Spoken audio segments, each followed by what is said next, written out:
YouTube is changing and your strategy needs to change with it. In today's video, I'm going to break down the latest changes coming to YouTube, but more importantly, what that means for you and how you can use them to grow. Let's dive into it. Okay, so this update is one of my favorites because I think it's going to have such a huge impact on the performance of our videos. It's all about title testing. Now, if you didn't know already, YouTube somewhat recently introduced the ability for you to do A/B testing with your thumbnails. This allowed you to upload up to 3 different thumbnails for one YouTube video. YouTube would then go ahead and test those 3 thumbnails by alternating them over a period of time. They would then analyze the results, and the thumbnail that was generating the most clicks would go on to be the main thumbnail for that video. So this happens all automatically. You upload the 3 thumbnails and YouTube just goes ahead and does its thing. Now, where the new update comes in is that YouTube are introducing the ability for you to test titles too, which means not only will you be able to test your thumbnails and figure out the best performing one, you'll also be able to test your titles and figure out which title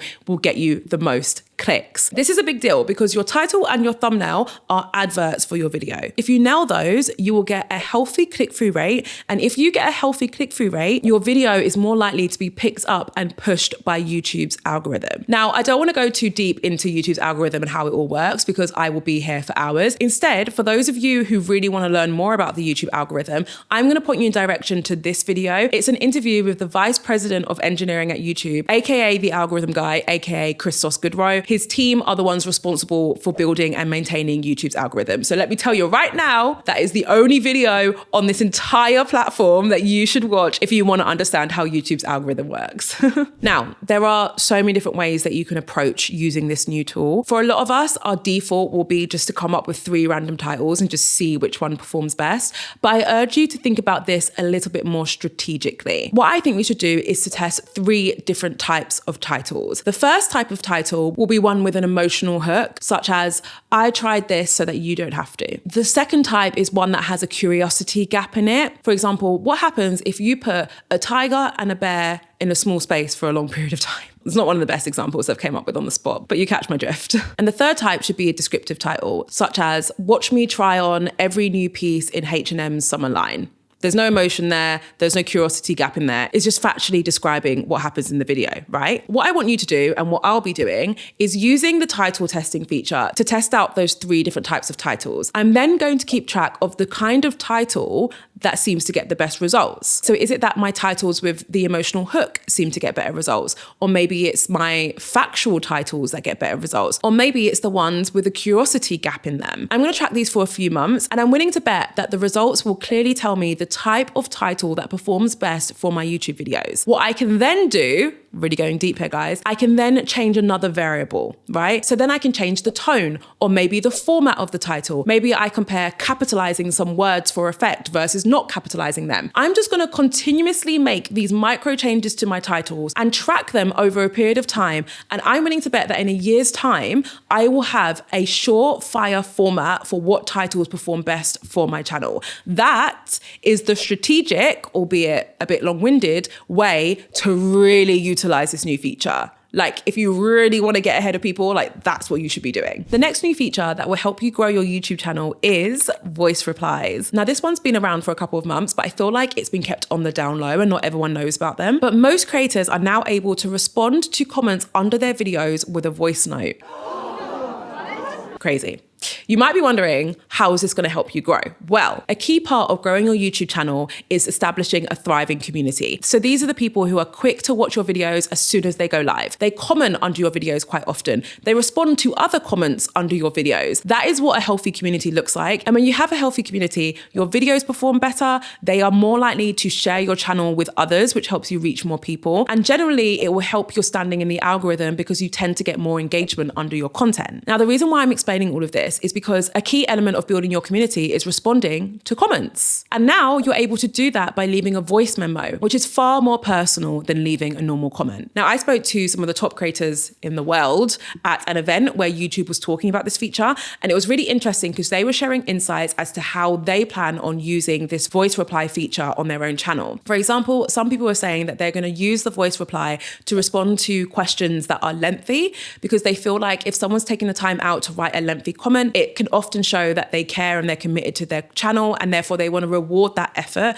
by leaving a voice memo. Other creators said that they're going to use it for their members. So they have a YouTube channel membership, and they're going to reward anyone who joins by consistently leaving voice replies to any of their comments. So there are loads of different ways that you can do it. If you're just starting out though, why not just use it on all the comments that you get? You can leave a text response and a voice response. Why not? It's all about fostering that deep connection with your audience in the early days, because that is what's going to help you thrive on YouTube. All right, so this next update is a big one for small or new YouTubers. I have actually spoken about it before, but this update is now available in over 19 different markets. So I feel like it's appropriate to remind you of it, because there's a chance that you might have access to it wherever you live. It's called Hype Points, and it's basically YouTube's solution to making it easier for small and new YouTubers to grow and get more awareness. It's basically a system which lets viewers upvote small creators. So how it works is essentially you would create a video, you would share it. People who stumble across that video who like it can give you an upvote. Now, the amount of upvotes that your content receives contributes towards leaderboards and also helps you with your discoverability. So if you're a new YouTuber who's getting a lot of upvotes, YouTube is more likely to push your content out. Now, importantly, YouTube has included a feature which allows smaller creators to get weighted upvotes. So like their upvotes are worth more than upvotes for bigger creators, which will help even the playing field. So if you're a super small creator, but you're getting loads of upvotes,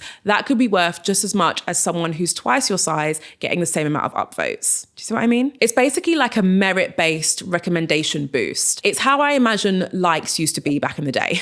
So the way in which you utilize this is probably going to be an obvious one. I want you to encourage people to click hype and therefore give you an upvote. To make this one step further, have the call to action be very clear. So if your videos are really funny, say something like, if I made you smile at least once in this video, please go ahead and click the hype button. If your video is educational, you could say, if you learned anything in this video, go ahead and click the hype button. Having that slightly more specific instructions can increase the chances of people going ahead and actually clicking the hype button. I'll put a link to more information about this hype feature below, including the markets that it's now available in. All right, this next one I think is a big deal. You're going to have to stick with me so you understand why this is a big deal for all of us. YouTube has gotten rid of their trending and trending now pages. They're replacing them with category-specific video charts. Let me explain. Back in the day, I just said back in the day when really this is a brand new feature. So this was like a week ago. Previously, when you were new to YouTube, you would often be shown trending videos. So these were often videos by people like, I don't know, Jake Paul or like The Sidemen, you know, the type of videos that are universally loved, Mr. Beast, that are universally loved, tend to appeal to a broad audience. Those are the videos that would appear on these trending tabs and pages, and they would get a lot of additional impressions as a result of featuring on these pages. What YouTube is now doing is moving to a more category-specific solution, which will still show trending content, but it will show what's trending within specific niches. So if you are a lifestyle creator, it will be what's trending within the world of lifestyle content creation. If you are an educator, it's like what's trending within the world of educational content. So even though it's still trending and therefore it's not going to be an easy thing for us to break those charts and appear at the top of those pages,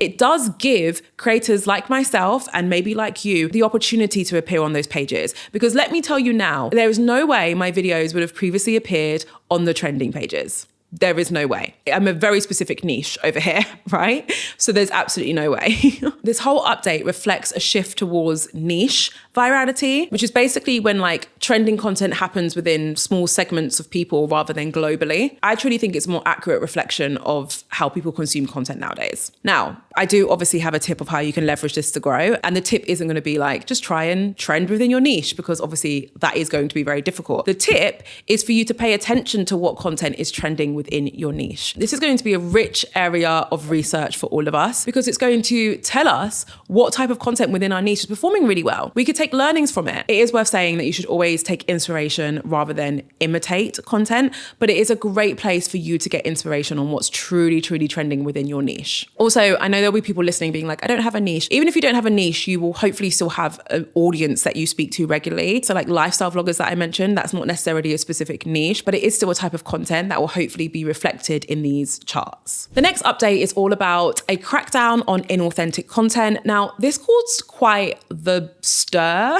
online recently, because essentially YouTube announced that they would be implementing different tools and systems to really crack down on inauthentic content being shared on their platform. And a lot of people took that to mean that if you created content which completely used AI from start to finish in the images, in the audio, that your content would be deemed inauthentic and therefore won't get much traction. Since then, YouTube has come out and clarified what they actually meant. And what they were actually saying is that they're going to be cracking down on content that is repetitive, low effort, lookalike videos that just include slideshows of other people's content, copied narrations, all of that stuff. The fact that you're watching this video makes me think that you're not actually engaging in any of these practices when it comes to content creation. So the good news is that we're safe.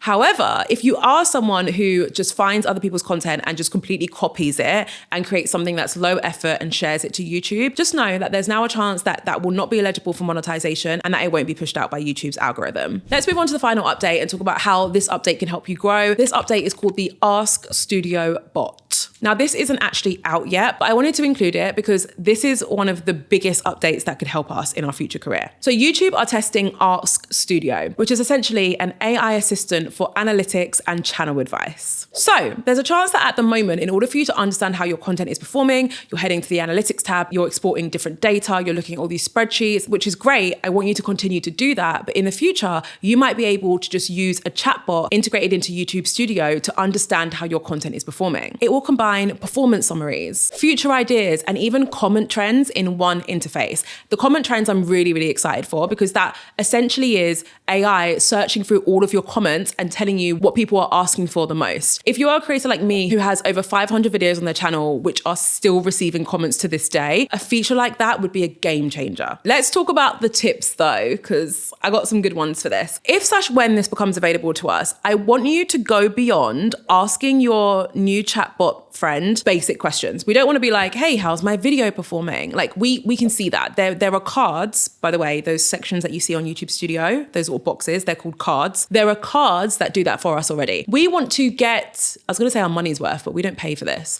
We want to get our worth. We want to extract as much value from this chatbot as we possibly can. And the way that we do this is by asking these types of questions. 1, which of my videos were watched multiple times and why? That's the kind of question you want to ask because even me, who spends a lot of time in my analytics, I would struggle to find the answer to that question. Another example of a question, which video topics get the highest view duration from new viewers? So that's basically like, out of all these new viewers who find my content, which topics do they tend to consume for the longest amount of time? Another example, what type of intro has the lowest drop-off rate for my last 10 videos? That will allow you to have a look at your recent videos. So these are styles that you're using right now in your content. Which intro style is actually working the best? Now, I can't promise that the bot will be able to give you answers to these questions because I don't have access yet and I don't know how powerful it's going to be. But I encourage you to try and ask questions like this. You want to ask questions that will give you answers that you wouldn't be able to find manually by yourself in YouTube Studio. Okay, that is it for today's video. If you feel like hanging around, I recommend watching this video. I've already mentioned it, but it is my interview with the Vice President of Engineering at YouTube. It is 44 minutes long. Grab a notebook, grab a pen. It is one of the most valuable videos I have ever shared on this platform. I promise you, if you are trying to go on YouTube, you have to watch this entire video. It will teach you so much about how YouTube actually works from the person who actually controls it. All right, thank you so much for watching. As always, I can't wait to see you in my next video.